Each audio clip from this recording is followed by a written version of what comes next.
Hello বন্ধুরা, আজকে বানাবো আমি তিলের লাড্ডু। তিলের লাড্ডু বানাবার জন্য আমি কি কি নিতে হবে এটা দেখে নেব। তো প্রথমে নিয়ে নিলাম আমি একশো গ্রাম নিয়ে নিয়েছি আমি বাদামটা হালকাভাবে আমি ভেজে নিলাম। বাদামটা ভাজা আমার হয়ে গেছে। এইবার নিয়ে নিলাম আমি 200 গ্রামের মতন তিলটাও খুব ভালো করে আমি ভেজে নেব। এবার নিয়ে নিলাম আমি গুড়টা আমি যতটা তিল নিয়েছি 200 গ্রামের মতন আমি গুড় নিয়ে নিয়েছি। এবার গুড়ে দিয়ে দিয়েছি একটু ঘি, একদম মার্কেটের মতন টেস্ট আসার জন্য। এতে তিলের লাড্ডুটা খেতে খুব ভালো। এটা যতক্ষণ মেল্ট হচ্ছে বলে দিই, এটা মকর সংক্রান্তির জন্য আমি তিলের লাড্ডুটা বানাচ্ছি।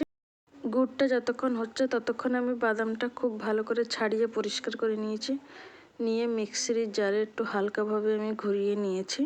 একদম আধা ভাঙা মতন আমি করে নিলাম।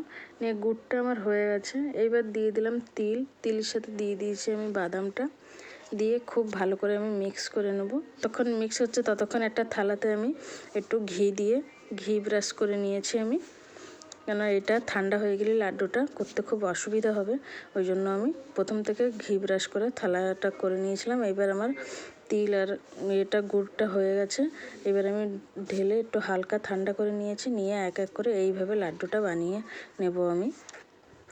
এইভাবে তিলের লাড্ডুটা আমি এক এক করে সব বানিয়ে নিলাম। আমার তিলের লাড্ডুটা রেডি হয়ে গেছে। আমার কুকিং ব্লগের তরফের থেকে আপনাদের সবাইকে হ্যাপি মকর সংক্রান্তি।